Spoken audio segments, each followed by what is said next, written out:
Good evening, everyone. We will get started. My name is Stephen Portelli, and I am a past president of the Chamber of Commerce Brantford-Brant.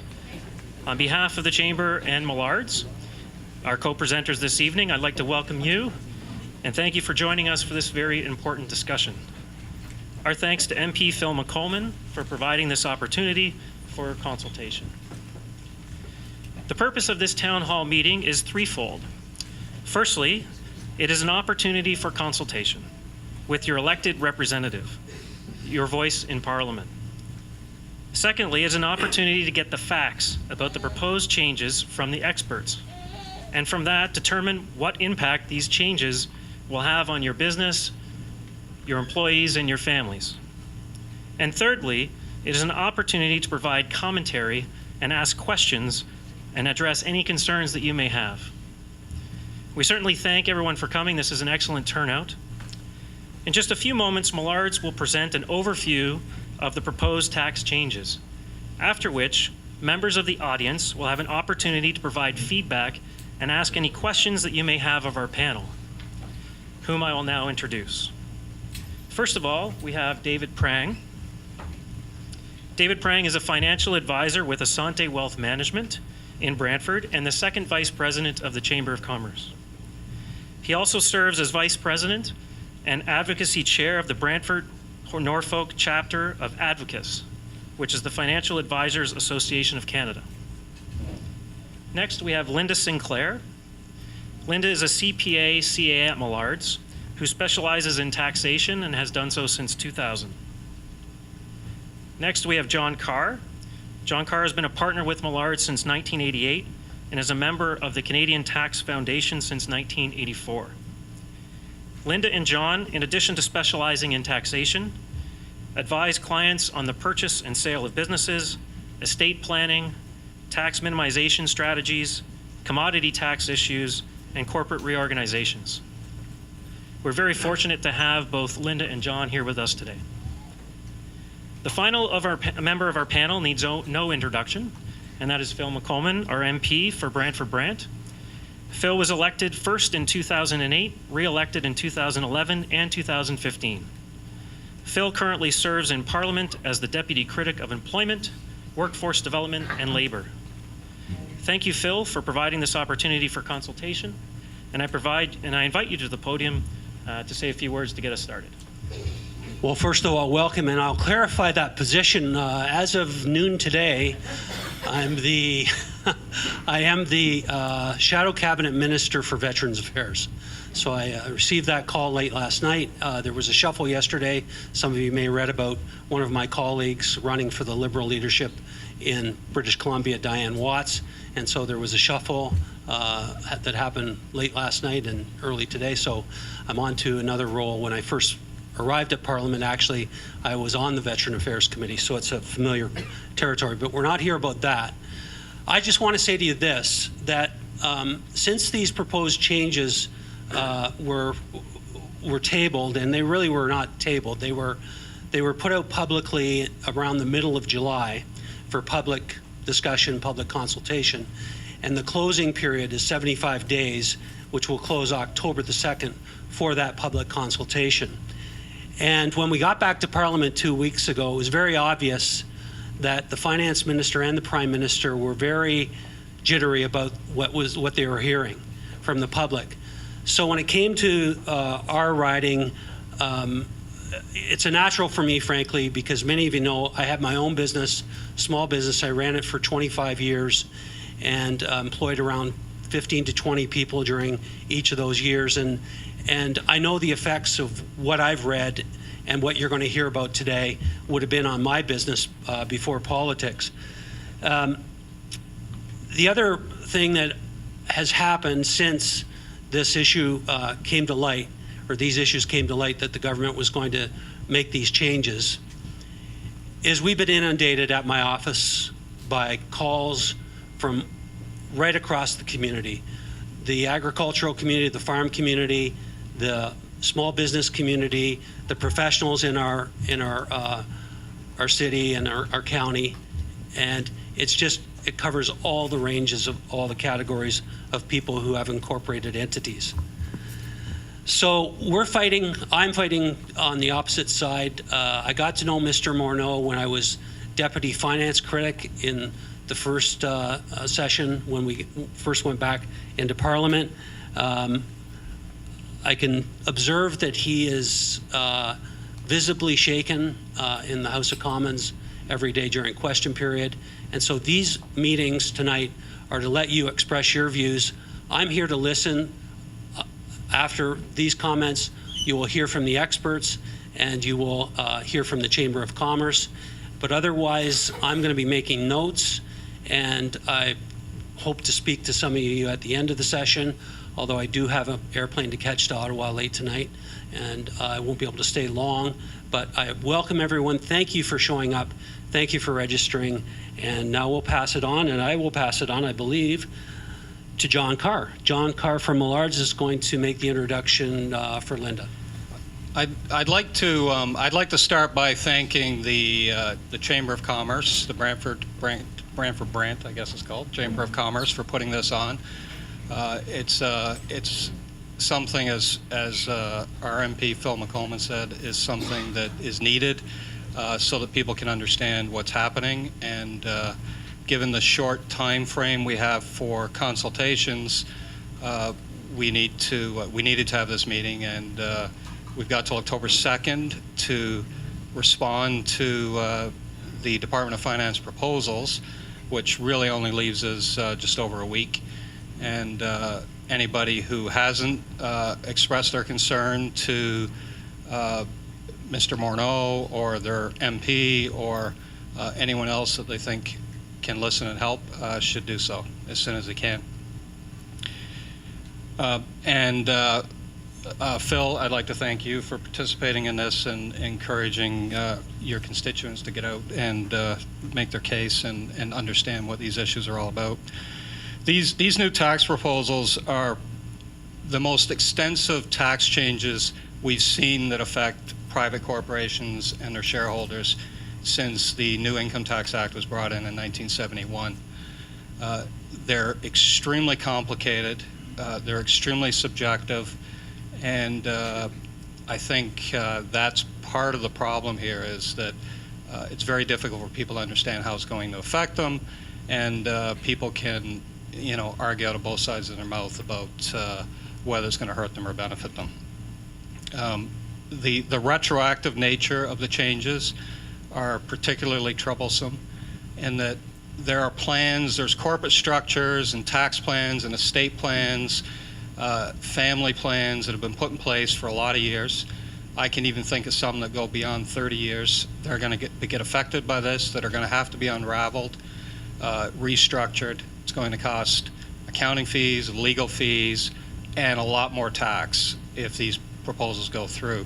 Linda will talk about some of the issues here in detail, but I think everyone needs to understand that one of the things they're going to have to do over the next few months is, if they pass, no guarantee, but if they pass as is, they're going to have to take a real good look at their corporate structure, who the shareholders are, shareholders agreements. If they've got trusts in place, they need to look at that, look at family law issues, legal issues. There's a lot of things, valuation issues, financing issues with banks, because if you're going to do restructuring, you're going to need bank approval in some cases. So there's lots to do in anticipation of January 1st, 2018, when these proposals are supposed to be implemented. Linda will talk about the uncertainty and the subjectivity around some of the income splitting proposals, and that's going to cause a lot of concern.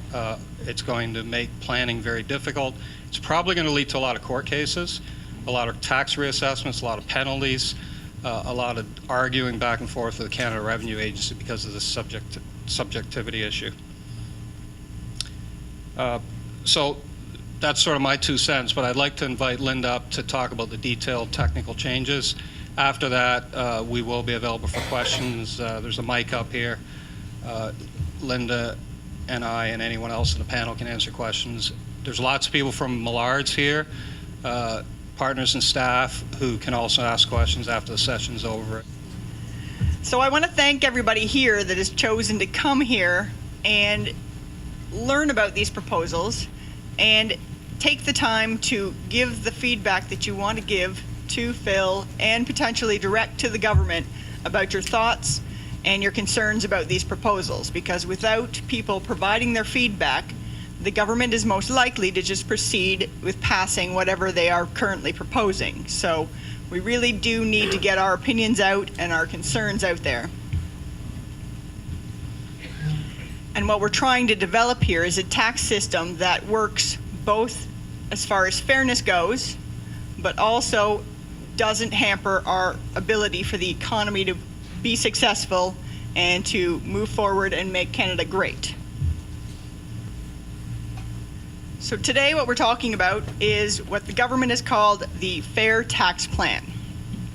This plan was released by the Department of Finance on July 18, 2017, and it has rules in it that either come into force on that date or in 2018, so very soon. The plan deals with three main areas of concern for the government.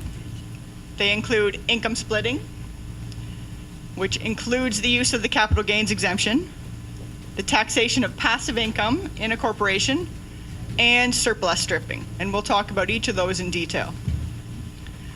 So the government has said what they're looking to do is make a tax system that is neutral between employees and self-employed individuals who use corporations. Now I'll leave it to you to decide if you think these proposals are fair, since they're calling this the Fair Tax Plan, that's their objective, and if these objectives achieve the goal that they're stated here. So what we're going to do is explain these rules to you so that you can be better informed and provide meaningful feedback to Phil and directly to the government. So what is income splitting? At its most simplified level, income splitting results where an individual, generally one at the highest marginal tax rate, essentially has their income paid to related members of their family who are taxed at a lower marginal tax rate. And the end result there is a lower overall tax bill on the income of the business. There's some rules that currently exist to deal with this, but primarily they deal with it with respect to minor children only. So these particular rules came in that expanded this in 2006, and you may have heard of them referred to as the Kiddie Tax Rules. So they apply only to minors though, and the government has said that isn't good enough. We need to expand this concept and deal with spouses, adult children, and other family members that are not in the family unit. The other item that they'd like to include in this split income is second generation income. Second generation income is income that's earned on any capital that might be subject to, or that has been subject, or that's been considered as split income. So for example, if I earn a $100,000 dividend that is considered split income, and I invest the $55,000 I have left because I've had to pay $45,000 tax on that split income dividend, any income that I earn on that $55,000, the government now wants to also tax that at the highest marginal tax rate.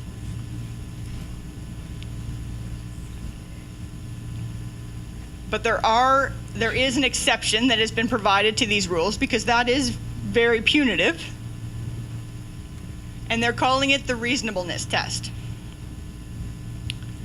So income that meets the reasonableness test will be exempt from these rules. So if you make a reasonable payment to a related shareholder, that is permitted and will be taxed at the individual's marginal tax rate. In theory, that sounds fair. But how do you determine what a reasonable amount really is? Finance has proposed some factors that they'd like to consider when determining whether an amount is considered reasonable. And those include a contribution of labor, contribution of assets, the risks assumed by the person, and any previous remuneration that may have been paid to them. So we're looking at paying to related party shareholders, people that are related to the owner-manager of the business. If those payments meet these reasonableness criteria, they will be exempt from being considered split income. If they do not, they'll be considered split income and taxed at the highest marginal tax rate. So, reasonable amounts, that sounds like something fair. The problem comes in actual application of these rules. And as John mentioned earlier, the subjective nature of what is reasonable. How will you value the various contributions of labor by different members of the family? They have different skill sets, they might work different hours, and it might depend on what the business needs at that particular time. When we're looking at contributions of assets, what is the government thinking about here? Are they only thinking hard assets? Or are they also thinking about the intangible assets that business owners bring to the business? So, spouse one contributes something that creates excellent goodwill in the business. They make very good contacts in the community, they develop a patent, they create a great trademark, have a great idea for a business. Those things all generate goodwill. How do you value those contributions if they're coming from spouse one, maybe child one, maybe the other spouse? How do you put these things all together and come up with what is the reasonable compensation amount that person should receive? As far as the risks assumed bucket, I'm not really sure what they're talking about here. Because obviously we all know business owners all take risks. All members of the family are taking a risk when the family is involved in a small business. So are they only looking at risking injected capital into the business, or are they thinking on a broader scale? I would say probably they're not thinking on a broader scale, but we don't know because these are vague terms. And the last item they're talking about is previous remuneration paid. Now that seems easy when we're talking about a year, single year. I put these contributions into the business in this year, and I took out this much compensation. But are they really looking at this on a cumulative basis? Is it all the past contributions I've made? If last year I made great contributions and only took a little bit of compensation, am I allowed to take more now and have it not be subject to split income? We don't know. And finally, finance has centered out children between the ages of 18 and 24. They've chosen this age bracket because of some studies they've done and determined that this age group is receiving a disproportionate amount of dividends from private companies. So they've said specifically that they will not consider a contribution by an 18 to 24-year-old child who is related to the primary shareholder if they don't meet the test as they've described it. And what the test is they have said that child must be actively engaged on a regular, continuous, and substantial basis in the activities of the business. That's exactly how they phrased it. And there's some people in the tax community that speculate that what they're trying to get at there is that child must be working full-time in the business, and that they will not reflect a part-time investment by a child. So if the child is working full-time over the summer, but goes to school during the rest of the year, or works part-time hours throughout the whole year, that they won't consider that as reasonable and won't allow an allocation of income out based on the share ownership.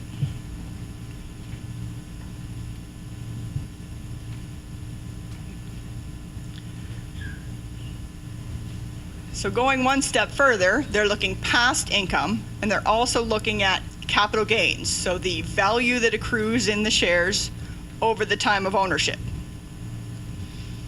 Finance is concerned that small business owners are multiplying the use of the small business deduction by having various family members own shares.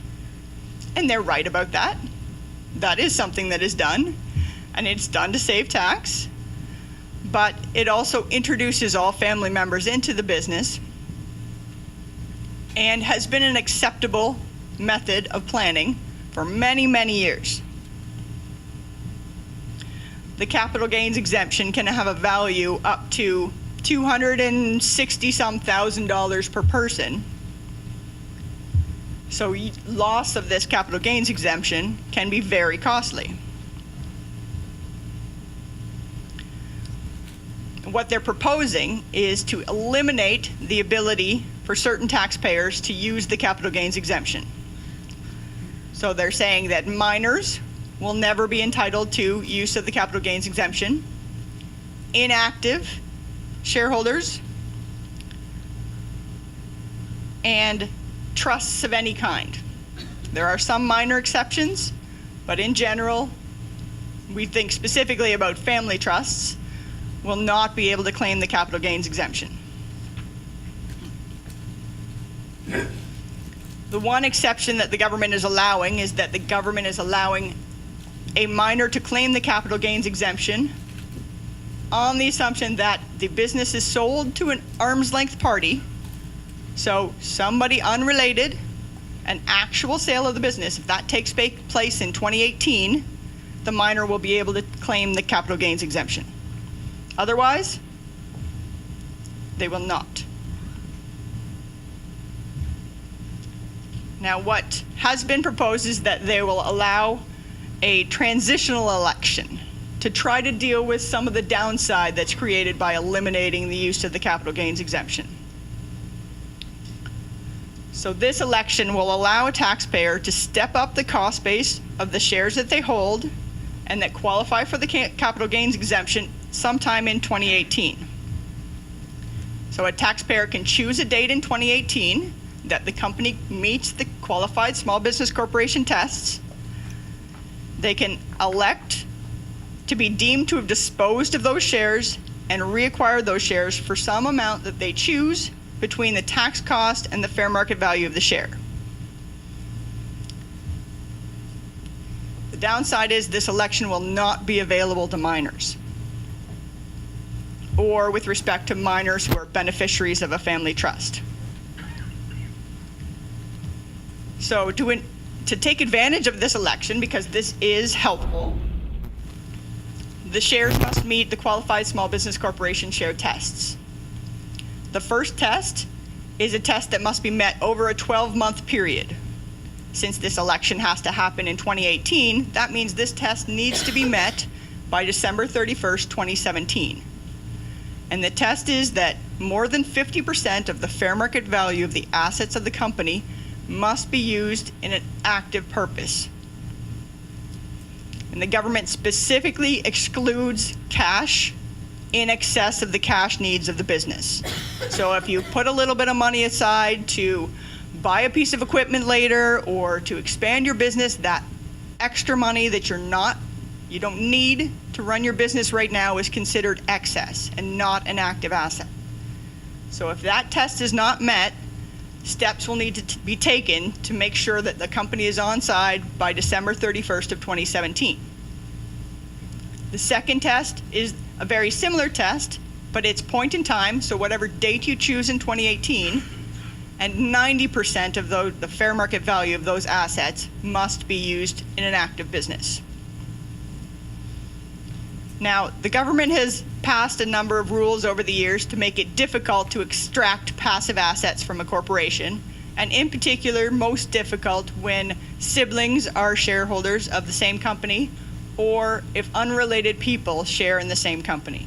So that can make it difficult to pull those assets out if you're trying to get them out without the incurrence of tax. We can always take money out of a company and pay tax on it, but obviously that's not preferential. And if we're looking to reinvest that money back in the company, we don't really want to pay tax on it and have that amount of money go down.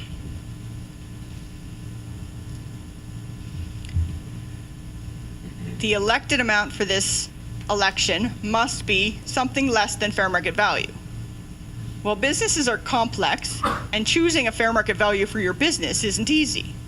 Normally, that requires you to engage a business valuator come in and determine what the right value is, and then that makes it so that you can support that value to the government when they ask, where's your proof? So there's a cost that you'd need to incur to be able to make this election. And finally, there's something that exists called alternative minimum tax. And this tax exists to make sure that people are paying tax at least at the lowest possible rate. If somebody is not paying tax at that rate, the government will force a tax in that year to bring the tax up to a minimum, and then they'll allow it to be refunded over a period of 7 years if enough tax is paid. Now, for an individual with no other income and an eligible gain of $1 million, that alternative minimum tax can be $57,000 a person. Now, this is an election. There's no cash involved here. But if this tax kicks in, somebody has to find the money to pay that alternative minimum tax in order to make that election. So now, where does the money come from? Not the easiest thing. And the period of refund is only 7 years. If you're talking about somebody who is 18, for example, maybe they're not going to make enough money over the next 7 years, enough full rate income to get all that alternative minimum tax back. If they don't get it all back, that's a cost of this type of transaction. So it's not necessarily a fully tax-free election. So we spent a lot of time going over these rules, all of us at Millards. And every time I pick up the rules and look at them some more, I come up with something else I'm concerned about. So we've outlined a couple of them here. The first one we've talked about a little bit already is how do you value the contributions of each party in the business?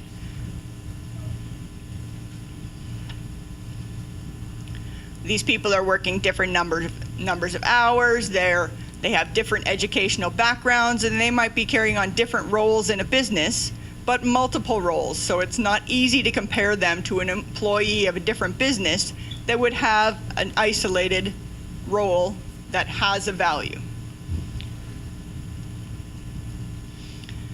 And in conjunction with that, we don't know whether they're talking about, as far as that previous remuneration test, only remuneration in that year or a cumulative remuneration over the whole history. If it's the whole history, well, that's a long time, and how do we support that going back 30 years as long as people have had these companies? The second point relates to that, is how do we keep records that'll be sufficient for the government to accept our positions that say spouse A has made this contribution, spouse B has made this contribution, and they're worth this. How do we support that? What documentation will the government need to see? We haven't been provided any guidance on that yet.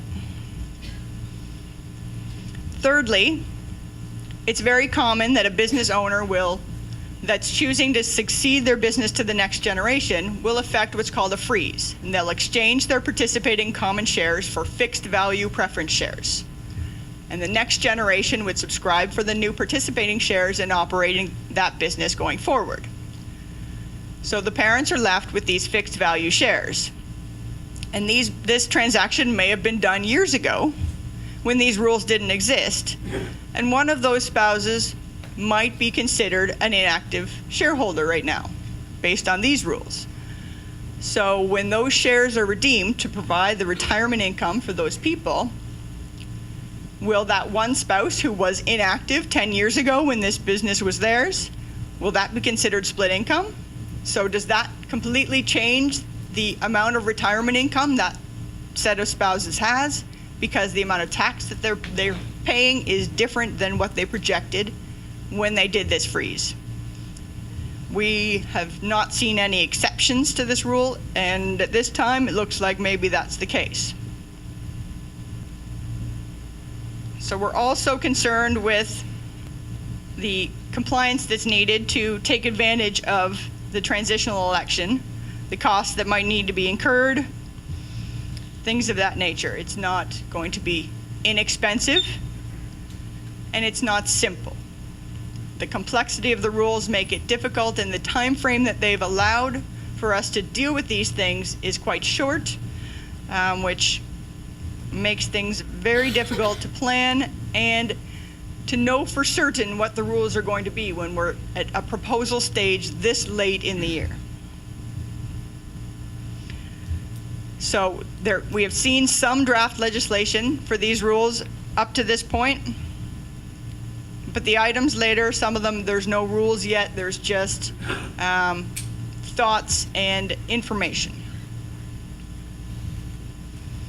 So the next item they'd like to deal with is passive income. So the concern is that a corporation can earn active business income and pay less tax than an individual would pay on that same income. So the corporation is left with more capital that they could choose to invest. The government decided that's unfair, since an employee will have less if they're taxed at the highest marginal tax rate. But they haven't really decided how they want to deal with that. Passive income right now is subject to its own special tax rules.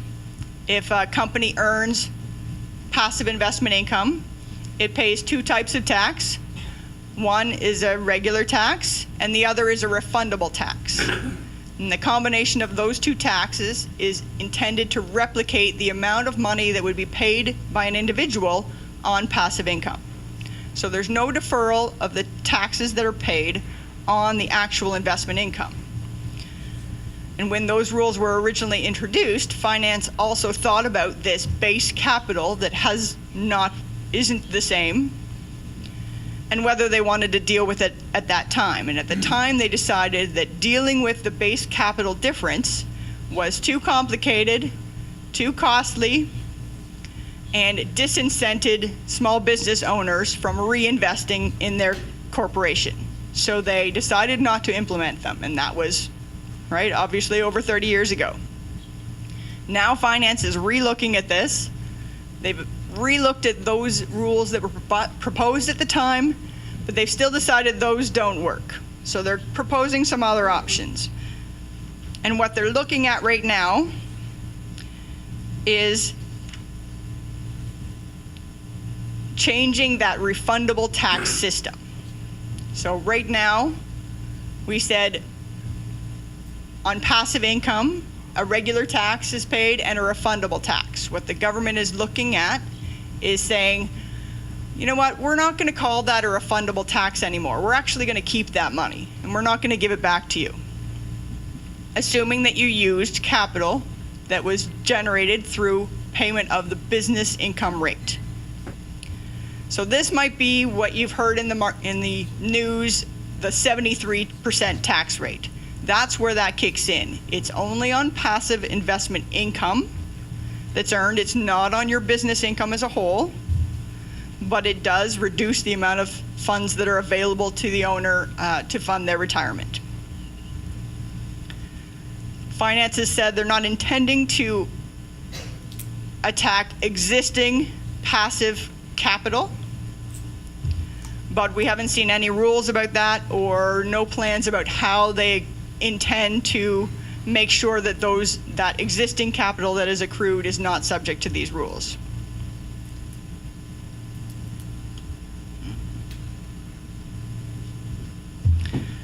So the last item that government is looking at, and one of the more complicated ones, is surplus stripping.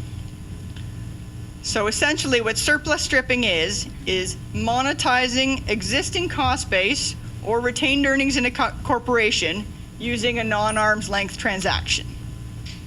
So normally you can't get cash out for your cost base, or you can't pull out retained earnings without paying tax, or paying tax at the dividend tax rate. So these surplus stripping transactions either convert income that would be a dividend into a capital gain that might be eligible for the capital gains exemption, or a capital gain that is taxed at a preferential rate compared to the rate that applies to a dividend. Now in general, what the government is looking to attack here is true tax avoidance transactions. There are some aggressive tax planners out there that are actively looking to do these types of transactions and extract these cash in ways that is not intended by the tax rules. The problem with these changes is they also affect what we would consider as legitimate planning and legitimate transactions that either create double taxation or are unjustly taxed in excess of what would happen in an arm's length context. So we have existing rules that stop sales of shares between non-arm's length parties from a non-arm's length party to a corporation that eliminates the ability to extract the cash on that purchase, assuming that the vendor used their capital gains exemption. So what the government is proposing is to extend that to instances where both, obviously the same way as before, that if you used your capital gains exemption, you won't be able to extract the cash. But they're also saying if you did pay hard dollars for those shares, that you still won't be able to extract the cash. And this will be very harmful when we're talking legitimate intergenerational transfers that require or that involve the actual payment of cash for shares. The other key type of planning that they're looking at, or that we feel is affected by this, is on the death of a shareholder of an active corporation. So when a shareholder dies, they're deemed to have disposed of the shares of their company for fair market value and are subject to tax on that gain. Okay? The shares will then be held either by the beneficiary or by an estate, and the estate or beneficiary can choose to sell those shares in the market, or they can choose to have the shares redeemed if the beneficiaries are looking for cash. If all of the shares are redeemed in the first year following the death of the shareholder, the beneficiary or estate will pay tax at the dividend tax rate on the value of those shares, but the tax that was paid on the capital gain will be eliminated. So now we have one instance of tax at the dividend tax rate. Not too bad. However, if a year goes by and those shares have not been redeemed, now that capital gains tax cannot be recovered. So if the shares are redeemed at a later date, you have both the tax on the capital gain and you have tax on the dividend. So now we've got double taxation because of the death of the shareholder. So a structure was developed, a number of transactions was developed to combat this problem, because obviously it's not fair for these items to be taxed twice. So the transactions that were implemented were designed to bring equality back and make sure there's only one instance of taxation. These new rules have eliminated that option. So without further planning that we haven't come up with yet, if the shares are not redeemed in the first year following death, there will be ultimate double taxation on the eventual redemption of those shares. We don't really know if this was the intention of the proposals. There's not been any specific mention of this type of planning and that they're trying to stop this type of planning. However, it is a result of the rules that have been put in place or that are proposed. And until we are told otherwise or an exception is provided, that will be the result. So as has been mentioned, we are in a consultation period right now. These are not fixed rules yet. So the more feedback that the government receives about concerns that taxpayers have and the impact that it'll have on their lives, the more likely it is that they'll make revisions to these rules that are potentially better for our economy or better for our small business. So the email address that is up there is the email address that the Department of Finance has put in place to receive feedback They will receive feedback from anyone. There is the ability to go through Phil, and Phil will forward on whatever feedback you have. I'm sure he'll be happy to do that. But if you think of something later, don't hesitate to submit that feedback yourself.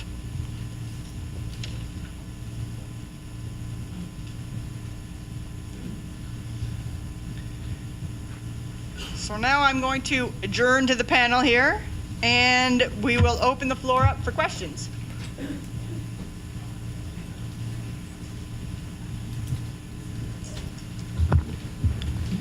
Thanks, Linda.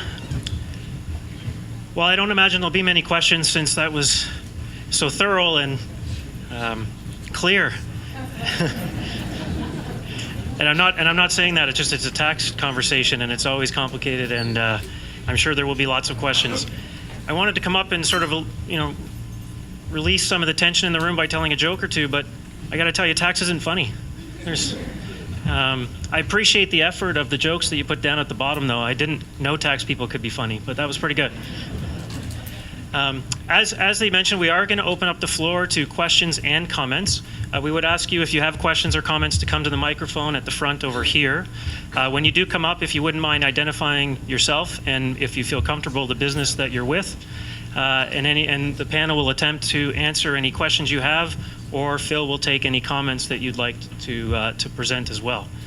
This is a difficult subject, and there may be questions that Linda didn't touch on, or that you may want some additional explanation, or there may be issues particular to yourself. So feel free to come forward if you do have any questions. Until that happens, if any of the other panelists have any comments they'd like to make while we wait for some questions to come forward, there is a microphone right there at the table. You can feel free to take that there. Please don't hesitate to come up. I mean, we've got lots of things. My intent is to take feedback from this meeting back to Ottawa as early as tomorrow. We will work on a formal written presentation that will go to the Minister of Finance from the riding of Brantford-Brant. And the other thing that you should be aware of tonight, and we didn't mention earlier, I don't know whether you did, Steve, was we're broadcasting right now on Facebook. This is being broadcast on Facebook Live. And I can tell you from also these kinds of town halls are happening right across the country, and they're attracting huge turnouts such as tonight as we have here. So those are just some things. We've got some people, so let's go. So we'll start with the questions. I will ask you to try to keep them brief, only so that, because we have a large audience, so please go ahead. Okay. My name is Crystal Chettle. I am an anesthesiologist and have been in town for almost 7 years now. I'm also the president of the Brant County Medical Association. I would like to thank you, Mr. Coleman, for standing with us wealthy physicians across the country. As per our Prime Minister's comments last week in question period, I don't know if there's a push to get a formal apology from him for such comments, but that would be appreciated if you could give that feedback to him. I'd like to point out that when I finished my 13 years of postgraduate education, I finished with about $200,000 in student debt. And about a week after finishing my Royal College examinations and finding out that I could be independently licensed, I actually went blind in one eye. And you need vision to do the type of work I do. I eventually went on to recover my eyesight, fortunately, and come down with a diagnosis of multiple sclerosis. And so my family and I have been sitting with this sort of monkey on our back, this axe behind me for the last 7 years, wanting to know at some point if my abilities to continue working as a self-employed physician are going to someday stop. We didn't have any backup. I don't have any savings at that point in time. We were drastically in debt, and my entire family had supported us going forward into medical education. I went through 2 maternity leaves, one during a residency and one once I was an independent physician. There's not the same protection for a self-employed practitioner compared to an employee. So I didn't get a year off, I didn't get the benefits, I didn't have that type of protection going forward, so I felt I was disadvantaged in that way already. I'd like to point out that We don't get any benefits. We have no paid vacation. I went to a conference last week, and not only did I have to pay for the conference, but also then had to miss 2 days of work and miss the income from that as well. So all similar problems that I think most self-employed people will face in trying to advance their businesses and their careers. I finished this morning a 24-hour call and came here afterwards. And imagine arranging childcare for a 24-hour shift, if you will. These are not things that you can do in isolation. It takes a village. I rely on the support of my husband and our family to try and get through those difficult times. And so now to lose the ability to share my income and my earnings that he's helped contribute to in one way or another is a real insult to the work that we've done to try and get to the point where I am in my career. And again, everything that I've done over the last 7 years with this diagnosis of multiple sclerosis, with being a self-employed person, I would like to try and plan as much as possible for the day that I can't work anymore. And a lot of those plans now, if these proposals go forward, are going to be in the garbage. I've lost several years of RSP contribution room.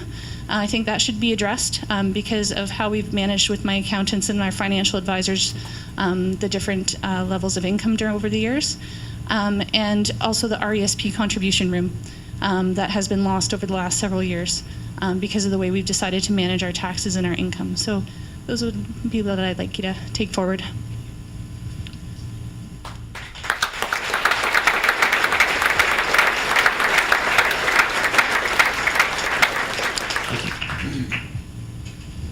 Hi, I'm Catherine Kissinger, and I'm self-employed as well, but I'm a sole proprietor, not an incorporation. I'm just wondering what the effect of these changes are on us that are sole proprietors. These changes really, on the surface don't affect sole proprietors, but as you, typically as a sole proprietor, as your income starts to increase and your risks of running your business increase, you may decide that you want to incorporate.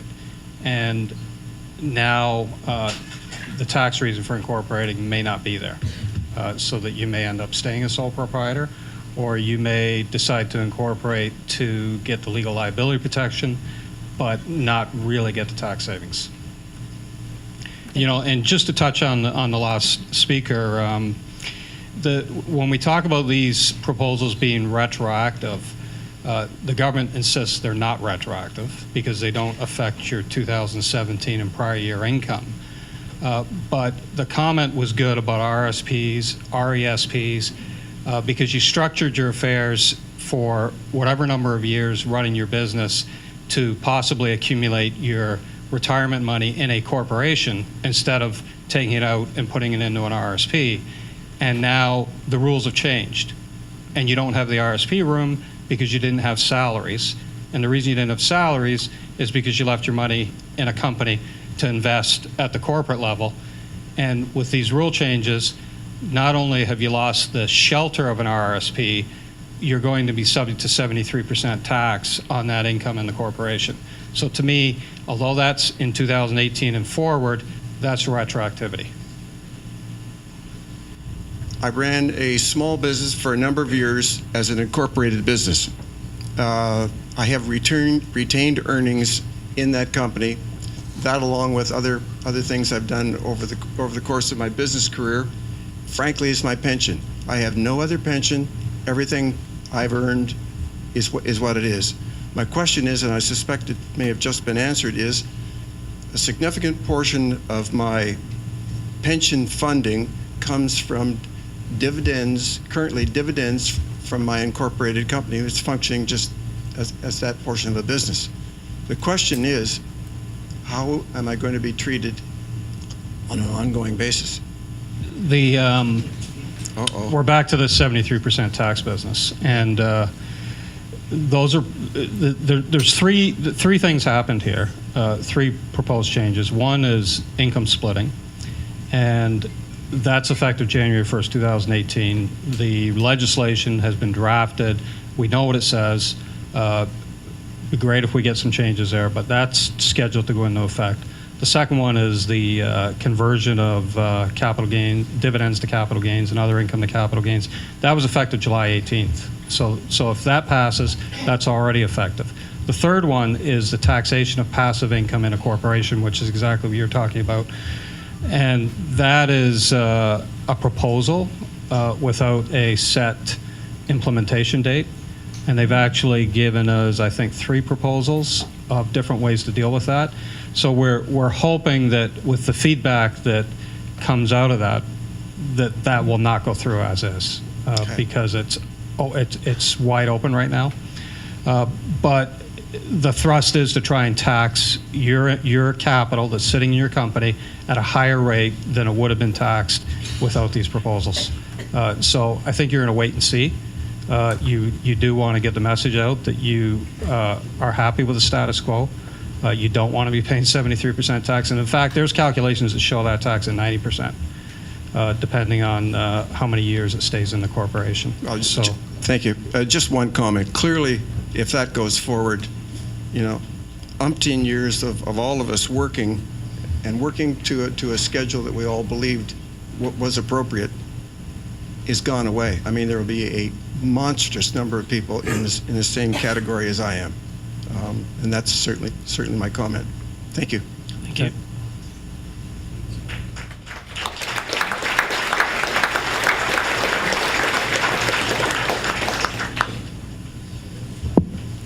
I'm Marie Sickle. I farm with my husband and our son. We are not incorporated, and all the talk has been about corporations. Are we affected by these proposals in transferring the property to our son?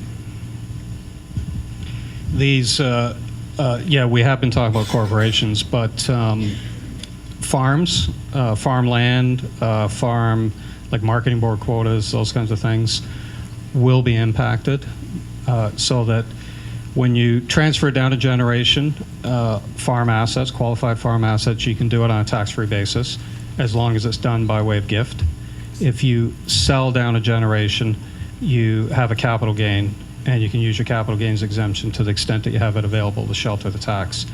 The issues around income splitting affect farmers as well, because, for example, if you and your spouse owned the farm jointly, you were the farmer and he worked off the farm, and now you want to sell the farm and use your capital gains exemption, under these new rules, you'll be able to use yours because you contributed labor to the farm. If your husband didn't farm and didn't take risk and didn't put capital in, he won't be able to use his capital gains exemption, even though he has to report that gain because he owns that farm. So that's how the rules might affect farmers. But the gifting provision is still in place? Yes. Would still be in place? Yes. And that's up to how much? Unlimited. Unlimited? Yep. Okay. Thank you very much. Okay.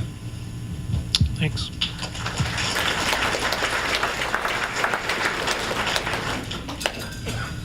I'd like to thank the Chamber and Millards and Phil for putting this on. I think it's very valuable. I'm a business person.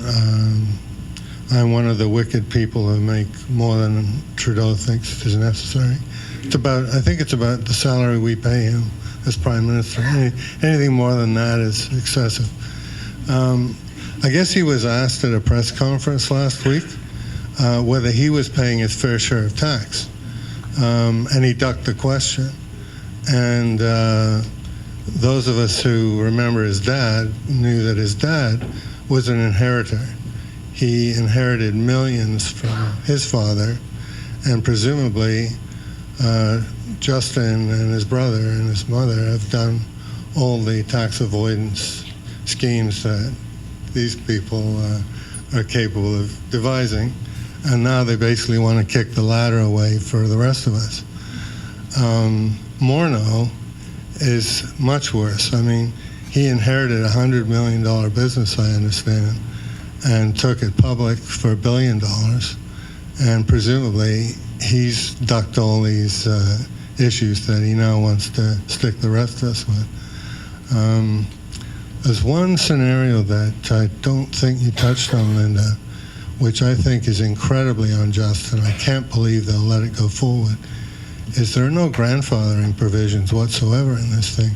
So if somebody passed away on July the 17th, they're screwed. Their estate's going to pay millions and millions of dollars more in taxes than was ever contemplated or planned for. And I hope you'll bring all our concerns forward. So. Thank you.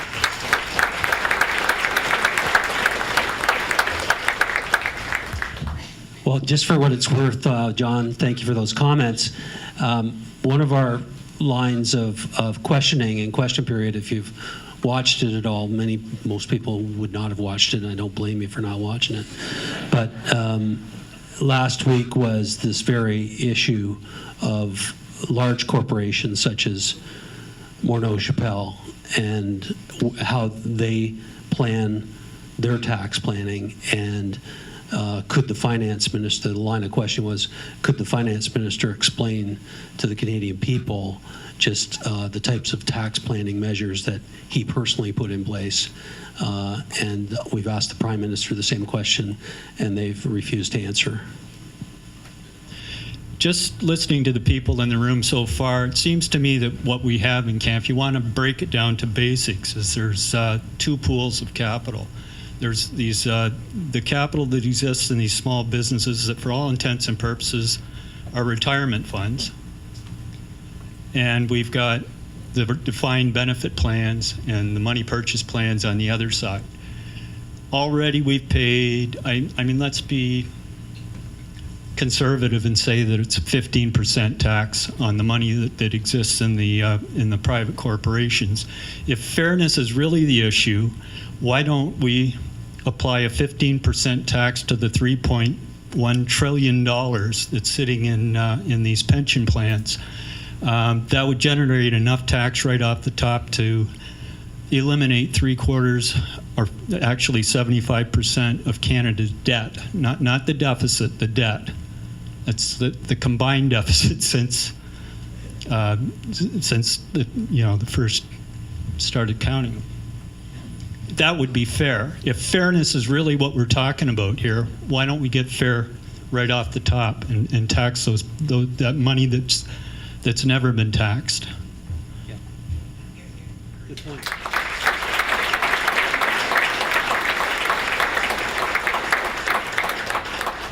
Terry Van Tilburg, Tom's Upholstery. I am incorporated. I do use Millard, and I am a member of the Chambers. I'm here more for the point. Why are we just hearing about this now? If this has been going on, how come something hasn't been together earlier? And what is it you expect us to do? I came here thinking that there was going to be something set forward, something for us to sign, someone to get a hold of to put a stop to this. I need to know exactly what it is. You know, if this has been, I don't watch the tax things. I don't watch the news. I count on my accountants and my chamber to look after that for me. So we've known about this for 4 months. We're just hearing about it now with 2 weeks away from the vote.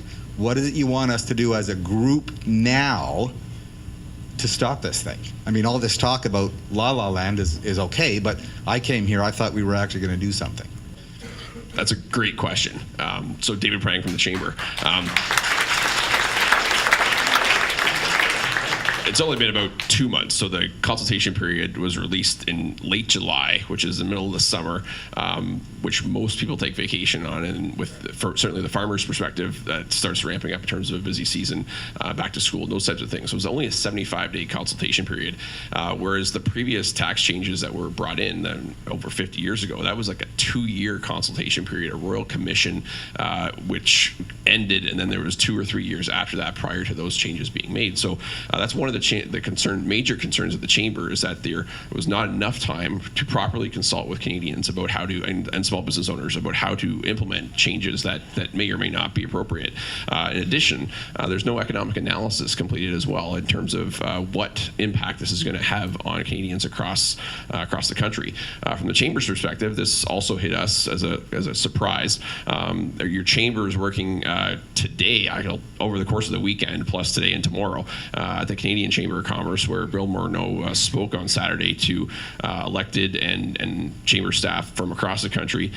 Didn't get the warmest reception, as you might expect, but as Phil had mentioned, there's been a number of these town halls organized by both MPs, MPPs, as well as chambers across the country to receive feedback such as this, both positive and negative. So certainly if there's opportunities to tell a positive story about how these changes might positively impact your tax situation currently or going forward, I think people need to hear about that as well. But more importantly, to your question, what can you do about it now?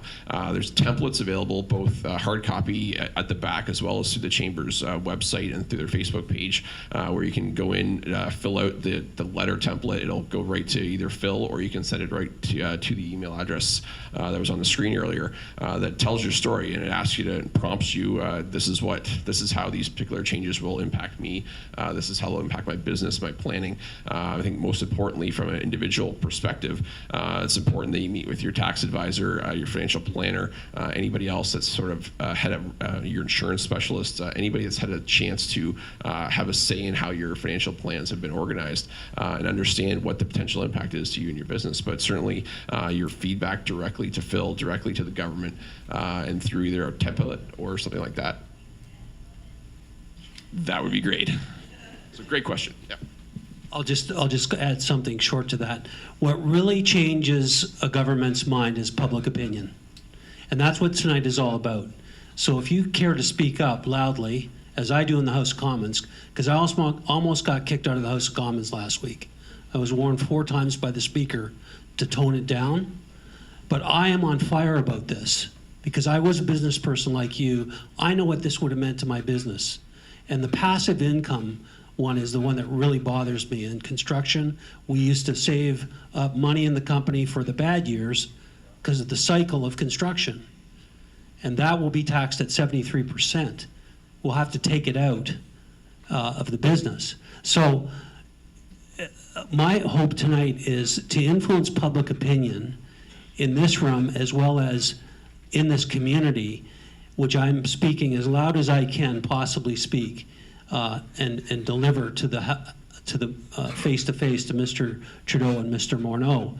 But also all of the things that Dave just said, it doesn't hurt ever to write a letter, but if you really want to be most effective, pick up the phone to a Liberal backbench MP right now.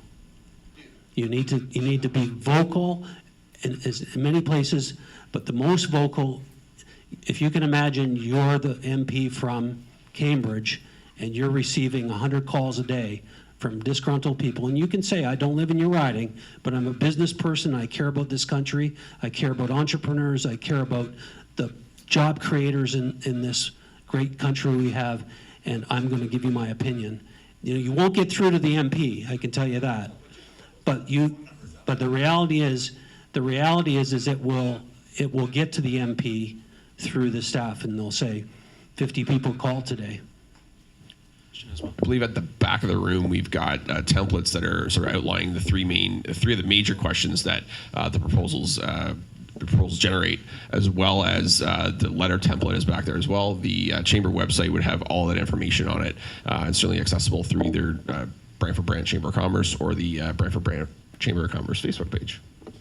Thanks. My name's Frank Borgoff, and I was a small business owner for a number of years, and my income is totally passive. But I think over the past umpteen years, how many of you people are really excited about any level of government today? I thought so. How many of you are small business owners and farmers? Okay. How many of you are just self-employed people? Okay. I find that all levels of government are kind of sucking us dry today. If you look at what's happening in government, you know, how do we trust a financial department at the federal level that spent almost $1 billion trying to get their people paid? And that's a shame. $1 billion down the drain, and they're still not paying their employees correctly. Okay? Our provincial government has to give a 25% rebate, okay, because they screwed up so badly that now people can't afford it. You got 6,000 people that can't afford their hydro bill. We want to make things simpler. Taxation should be made simpler, not more complex. That's why people create trusts, and that's why they do this and that, in order to avoid taxation that they think is unfair. We need to move forward on simpler taxation. Flat rate taxation, you earn it, you pay the tax on it, over and done with. We don't have to go through all these different steps to try and avoid taxation. I think we need to address every level of government to make it more fair to us, whether it's Brant County or whether it's the provincial government or the federal government. It's time that we stood up and said, we've had enough. And I hope that you will take sides with myself. I think I've had enough.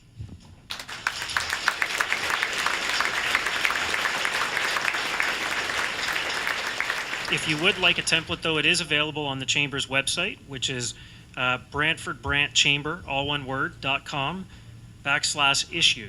So if you go to the Chamber website, you will be able to locate the form of the template that is being suggested to be used in order to give feedback, although obviously you can give feedback in any form that you'd like. Hi, Zachary Villar. I run an Edward Jones office in Paris. Phil, this question is directed to you in regards to the conversations that are happening right now and some of the future consequences to our economy overall. One of the hallmarks of Canada is the small individual family farm. Those farms grow and they become corporations, and based on some of the tax changes that are being proposed, many of those farms will be at a disadvantage to sell to their family and to keep the farm in the family rather than selling it to arm's length individuals. As a result, we will likely see farms overall become more and more of a conglomerate rather than the small individual family farm that has been the trademark of Canada. Are these conversations that are currently happening? And if not, can you please bring this conversation as a concern?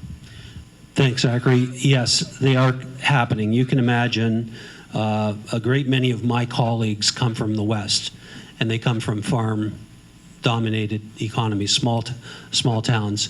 And again, one of our tactics to build public opinion on this particular issue is to relay the stories of a particular farmer and their family who've allowed us to use their names in the House of Commons, and to draw attention to the actual projections accurately done by tax experts as to what it will mean for them in terms of the passing or the succession of their business from to a family member versus a corporation, because that's where the change contemplates things will be quite different, and it will cost farmers far more to send it to their children instead of selling it to an arm's length corporation.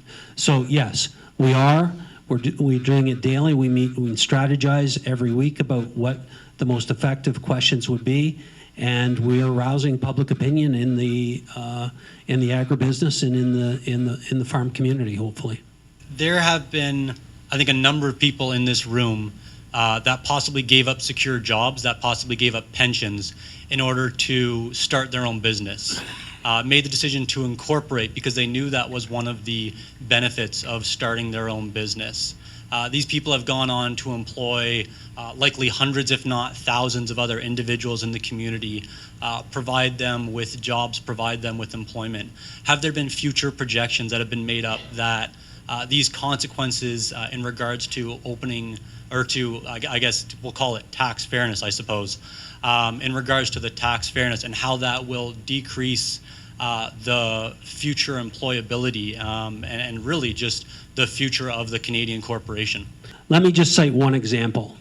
I've spoken with many people in the medical professions and doctors especially, but I spoke with one who is at McMaster, who is a practicing physician, respirologist. He also teaches and mentors doctors as they come up.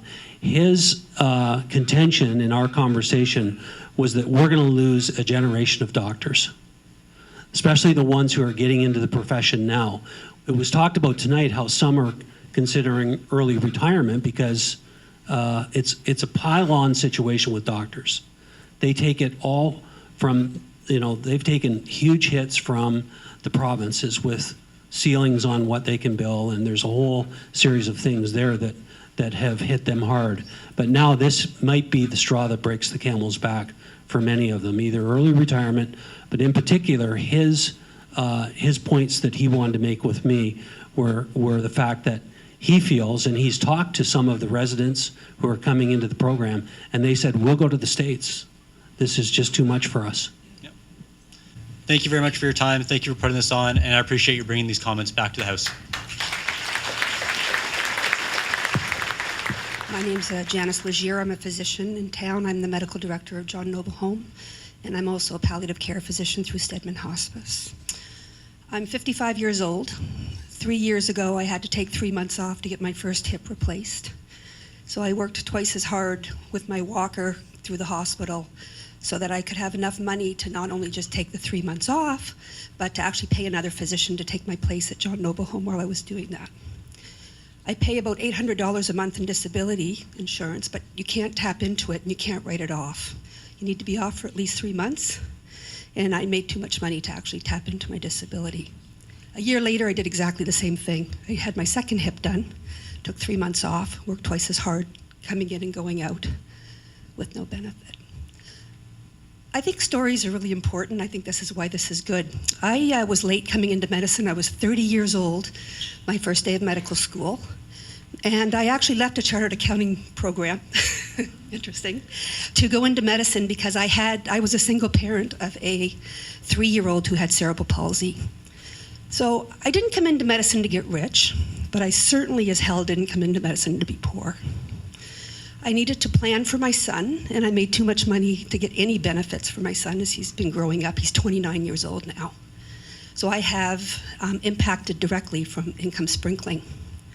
I'm married to a 57-year-old veteran, Cold War veteran who was in a helicopter crash, who is also on disability, and I income sprinkled with him too. So this is going to really affect me. 55 years old, this would be the first year that I could actually take advantage of my corporation and leaving money in the corp and start passively investing. So now I don't know what to do. My projections right now is I'll be working until I'm at least 73 years old. And there's no way that I'm going to be retiring in my 60s. I might not want to, but I shouldn't have to. So I think that I spent 8 minutes watching Question Period between the Prime Minister and Andrew Scheer the other night, and I can't tell you that it gave me happy dreams to go to sleep. I was incredibly disappointed and angry that the Prime Minister decided to name physicians not once or twice, but about 5 times in that Question Period, how he thinks we're tax cheats. I make good money, and I pay tens of thousands of dollars of tax a year. And that's fine. I'm happy to do it. But this is seeming incredibly unfair, and I think that just stories going back to the House of Commons is exactly what we need to do tonight, and that's why I've shared mine. Thank you. Thank you.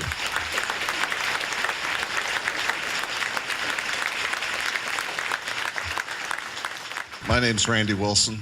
I operated with my family a small or a reasonably sized manufacturing business for a number of years in the county. And I'm insulted by the suggestion that we as business owners are not paying our fair share to start with.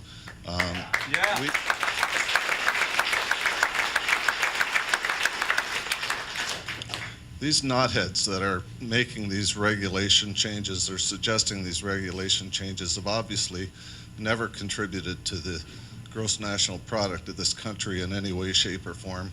And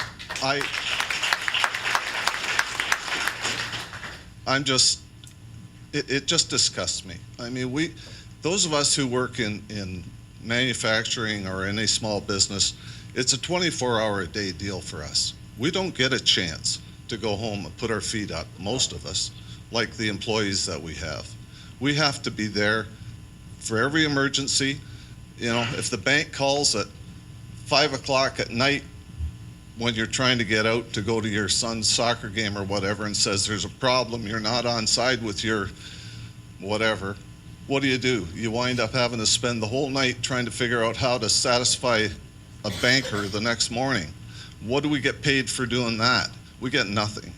And to think that after we've put all of that in for 50 years in my case, now they want to take it away from us, that's just insulting. And I think we should just, I don't know, I agree with Frank. We've had it. It's just too much. And if I might interject on that as well, like that, there's a question was, what has the chamber been doing this summer since it came out? Well, up until sort of June and July, we were working on the minimum, or the Bill 158, or rather Bill 148, the labor law reforms, or the potential labor law reforms that have dramatic impact to all businesses and almost all residents of the province of Ontario. So that's been something that Chamber, both locally and the Ontario Chamber of Commerce, have been working on. A lot of focus on the minimum wage, which is certainly has a lot of impacts, but the media coverage has been taken up by the minimum wage, let alone the hundreds and hundreds of pieces of legislation that are underneath that that will impact all employers in Ontario, in particular the small and medium-sized businesses. So we understand and we hear you that this is just another set of piling on circumstances, particularly for businesses in the province of Ontario.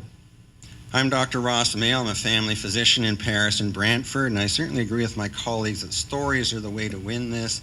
Sorry, I don't have a really good story compared to the previous ones, but I do have some comments to make. Certainly my patients come to me with lots of stories. I think we all see that with these changes as business owners, we're going to have to do a lot of reorganizing ourselves. Some of us easier than others, some with more stress than others. I'm sure some of my patients who do have small businesses and are farmers are going to be coming to me. I'm going to be doing a bit more work on mental health issues. Certainly the changes look pretty complex. But I guess the thing that struck me when I was looking at them, and you've already made the point, and some of my colleagues have made the point, we use our corporations to help save money and even out the good years and the bad years. It looks like they're taking that away from us. I saw one YouTube video by a farmer who really pointed out the importance of that in farming. And in our own Brant County, we have every year a family farmer of the year. Most of these people you look at, they've been in the farm for generations. And what indeed is the value of that family farm? They care about the land. They know they're in it for the long haul.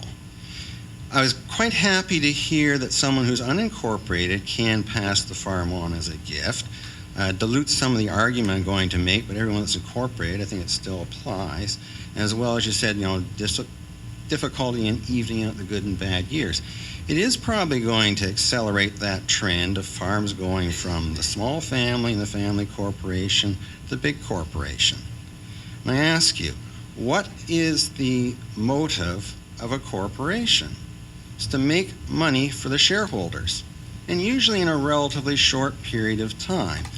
I would suspect corporate farmers, big corporations, are not going to care as much about the land. They will deplete it and pollute it. We know that depleted land doesn't produce as good food. Not as good food, people aren't as healthy. In the medium and long term, my patients are going to get less healthy and more sick. Okay? They've said to us we should be looking out for population health as well as our own patients. And I am concerned when I look at this trend, where are we headed in terms of our health of our population? And if you're trying to sort of draw some of the lines and bring more people into this, indeed, what is the effect of this going to be on our farms and our health of our food and the health of our population? If people believe that's a reasonable storyline, then it's not just all of us in this room that should be concerned. Every resident in Brant County should be concerned. Every Canadian should be concerned. I don't think they thought through all the implications of this. So as a physician, I am concerned about where this could head. Thank you.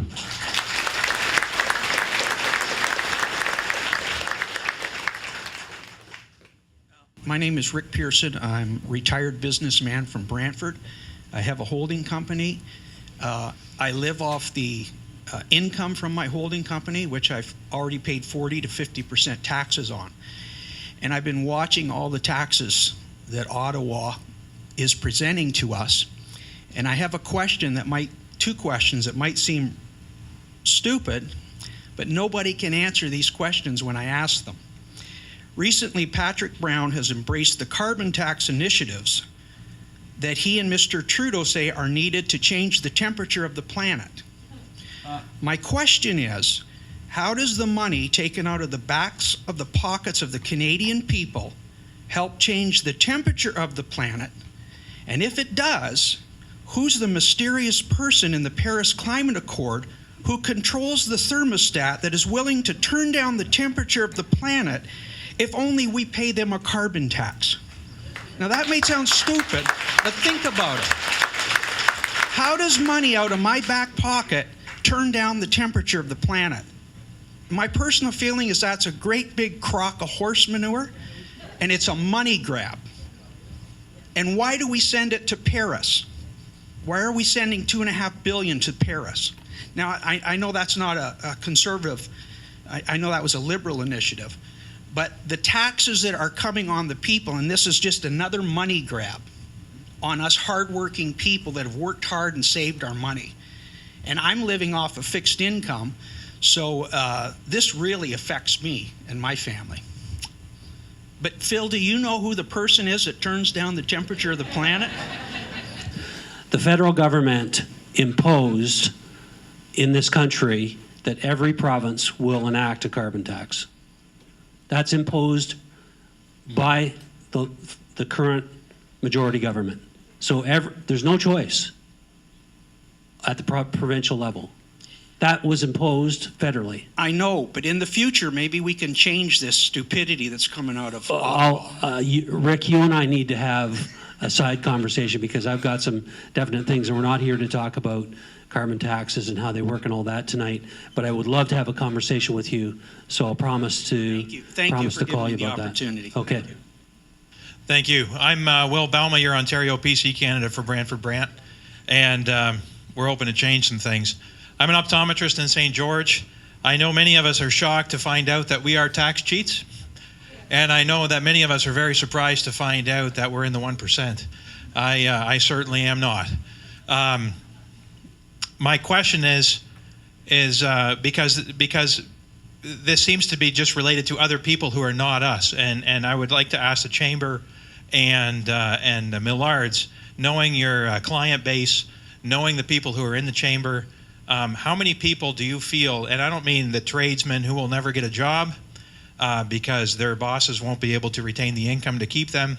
I don't mean the kids who aren't going to get jobs because the money won't be there to hire them. I mean, how many businesses in the county of Brant, in this region, what % of people will be affected directly by this? Thank you. Thank you. We know that the Chamber's membership reflects the Canadian small and medium-sized businesses overall, and that 85 to 90% of our members are small and medium-sized enterprises. So that that reflects the Canadian population. So the impact nationally is going to be the impact locally. What that is, that's why we need an economic analysis of both this as well as the proposed Bill 148 changes. Ted Cholegui. I come a long ways for this. I'm from Scotland.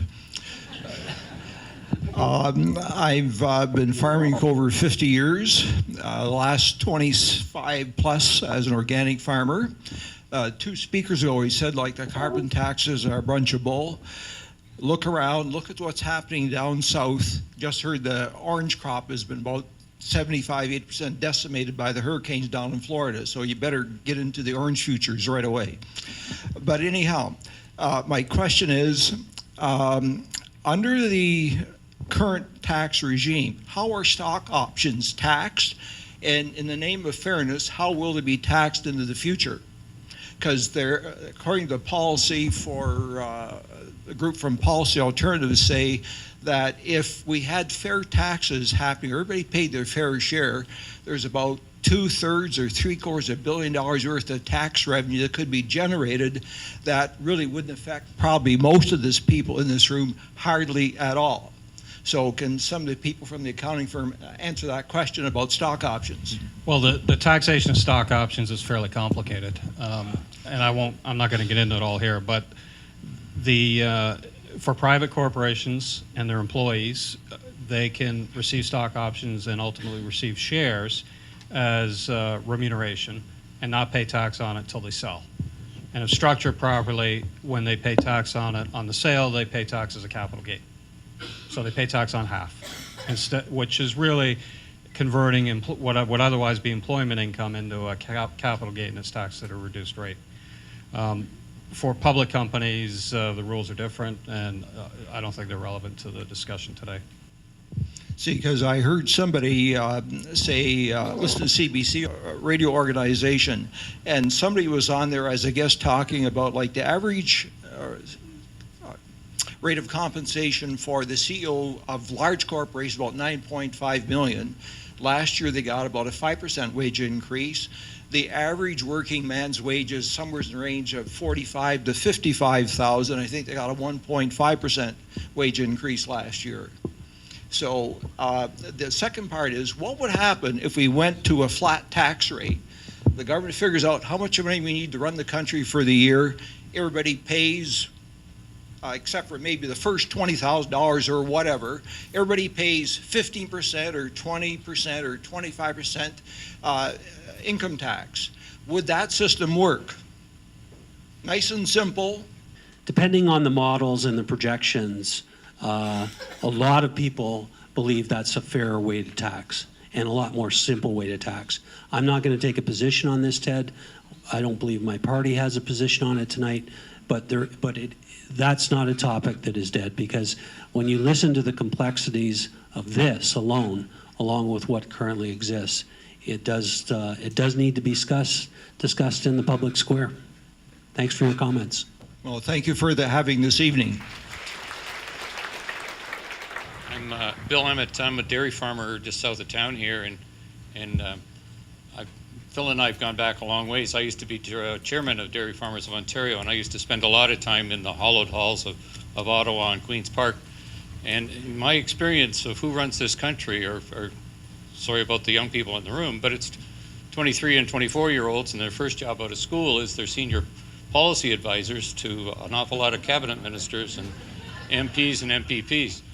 And I don't mean that in a bad way, because everybody has to start somewhere. But really, some of their ideas are just a little over the top. I mean, as I say, I'm a dairy farmer, and the first time I had a discussion with a person in a cabinet post policy advisor and explained to them that a cow had to have a calf so that they could give milk, came as a complete surprise. And she had wedding rings on, and she said she had 2 children.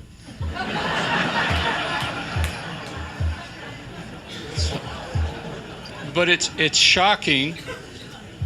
You know, you think there's a lot of common sense that we need to have, but there really is a lack of it at times. And so I'm very concerned about it. I'm a 5th generation dairy farmer in Canada, and when you go back to the family tree back in Clone in England, the family crest that still sits on the gate where Emmett Arms was goes back to 1105. So we've been cow cockies for an awful long time. And the previous speaker that said that the pride that you receive from having the generation that follows you take over the business is undescribable. I mean, most of us, you know, are thrilled when one of our children, not necessarily a male, steps up and says, I really want to stay in the business. And so, like as we've done on our farm, you invest another couple $1 million, build a state-of-the-art system so that when I'm gone, Amcrest Farms will still be here. And that's so important to many of us, like Mr. Wilson, who runs his welding machine shop up in Cathcart. It is a great thing to witness and to see happen. So I'm here to thank the Chamber and Phil for putting these things together. And I have heard of the new tax system. Just for one last little light comment, they send you an envelope. On the outside of the envelope says, enclose full amount of income for the year, and sign. There's no paperwork. All you do is put all the money inside and send it off. They'll figure it out. Thank you. My name is Lorenzo Palumbo, and I work for a small business. My question is, what's the rationalization that the government has given for this 73% taxing of passive income? If the maximum marginal tax rate personally is 53% in Ontario, and the concept of taxing is not to go above that, how are they rationalizing that this is fair, that passive income turns out being taxed at 73%, and why wouldn't they make an accommodation for that?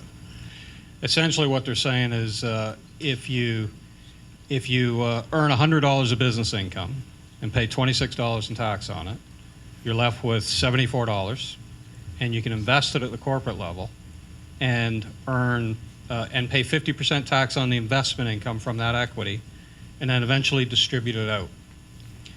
If you were to earn that $100 as an employee and invest it at the personal level, you don't have 100 anymore because you didn't pay 26% tax. You probably paid something like 40% tax. So you've only got 60 working for you instead of 74. And now when you invest it, you still pay 50% tax, the same as a corporation, but you've got less money at the end of any period of time than a corporation, than you would if you'd run the money through the corp. So they've done a calculation and determined that over 10 years, if the corporation paid 73% of tax per year on that income for 10 years and then distributed it, they'd have the exact same after-tax dollars as an individual would if the individual earned employment income, invested it after 10 years. So it's a completely arbitrary calculation. It only works on a 10-year time frame. If you do it over 9 years, they're going to have to go higher than 73%. If you do it over 11, or the other way around, you do it over 9 years, it's going to have to go lower. You do it over 11 years, it's going to have to go higher. So where they came up with 10 years, I don't know. And that's their calculation. They gave us that 73% tax in the exhibit with the discussion paper. Thank you for all of your questions. I would like to give the opportunity to the panel members to make any final comments that they may have before we wrap up. Well, I'd just like, again, to thank everybody for coming. The questions were great. And as I said, there are Millards reps throughout the room that can continue to answer questions after the session is over if you like. Thank you. On behalf of the Chamber of Commerce, Brantford Brant, I'd like to thank certainly everybody for participating, the number of Chamber members that are here. If you're not a Chamber member and you're here, welcome. This is reflective of one of our largest events we've had this year so far. I'd like to thank Steve Portelli, former past president, or a past president, and Colleen Miller as past presidents for being here, and Cindy Swanson as well as a board member for participating this evening. Just a reminder, your chamber is active. As I mentioned a couple times this evening, we've been active all summer on issues such as this, as well as local issues, the minimum wage tax. We're out there. We're trying to fight. We're in Fredericton, New Brunswick, with our CEO and our first vice president, meeting with government, meeting with chambers across the province, finding ways of being active and engaged, and fighting for our businesses, our families, and our best way of doing business, and creating communities that are livable all across Canada. So please tell your story. Make sure that that story is heard, and thank you again for participating this evening.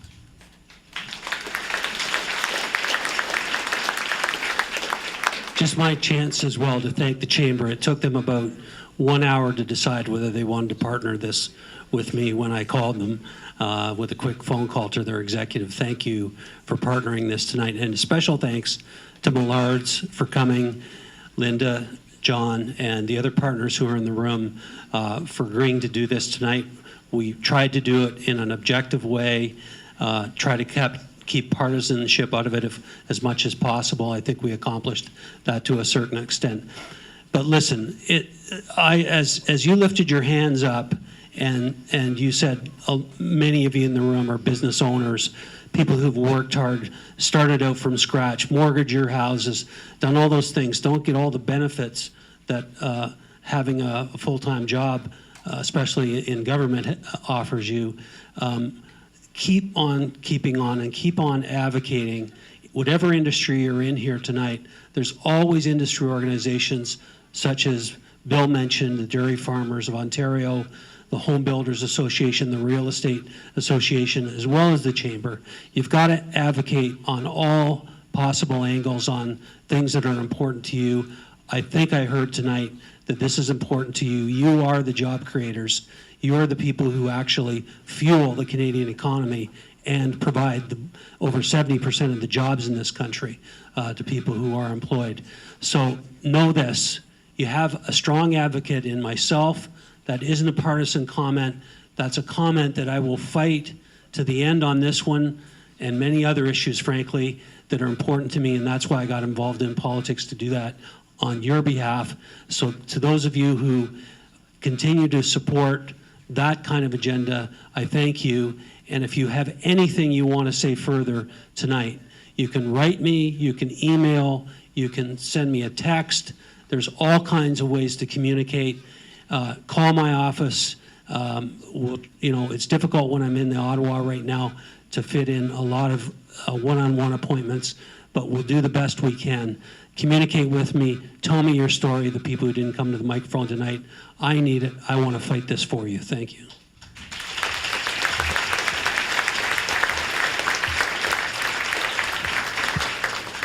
So thank you very much, everyone. First of all, on behalf of the Chamber to Millards, when lawyers make slides, we always end with a disclaimer. And so on behalf of Millards, there's not a disclaimer up there, but obviously this is not a substitute for tax advice.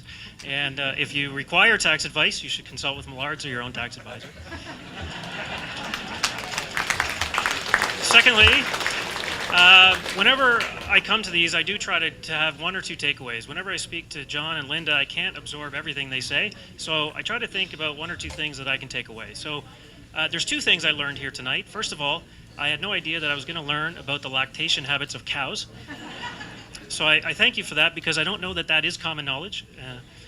Secondly, I also learned that I will have to go home tonight and apologize to my son. And this is a true story. So my kids came up with a game on the weekend, and they're playing it in the driveway. My older son and my younger son negotiated the rules, and it was a very, very common little game that they were playing.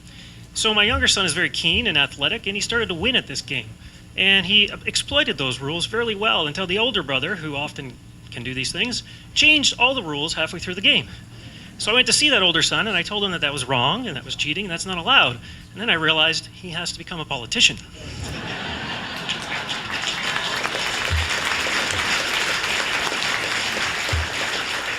So I will be apologizing to him when I go home this evening. Lastly, this is a very serious subject, though, and the turnout here tonight shows that it is. Whether you're in favor of this, or you oppose this, or you have comments or questions, this is a very major change to the taxation system in Canada, and it has been quick, and it is important that you do respond, as Phil has said and other panel members have said. It's on the screen now where you can provide your comments. As Phil said, you can provide them direct to him. The Chamber is there to support and provide feedback and support for you to provide your comments, but we need to get the comments in so that these changes can be consulted and considered with all the views of Canadians. So I encourage you all to make sure you do provide your comments. So on behalf of the Chamber and Millards, I would like to thank you for coming out this evening. Please know that this is a consultation process and does not end with this meeting. The Chamber of Commerce Brantford-Brant, through the Canadian Chamber Network, is closely monitoring this issue and will continue to advocate on behalf of its members and the business community generally. And as your MP has stated, his office also welcomes further ongoing discussion. There are resources and materials at the back, and as we've noted, online on the Chamber's website, as well as there's also bios at the back of the panelists that were here this evening. So we do encourage you to pick those up, and any questions, as John has said, you can ask him or any other representatives from Millards here tonight. So thank you very much, everyone, and good night.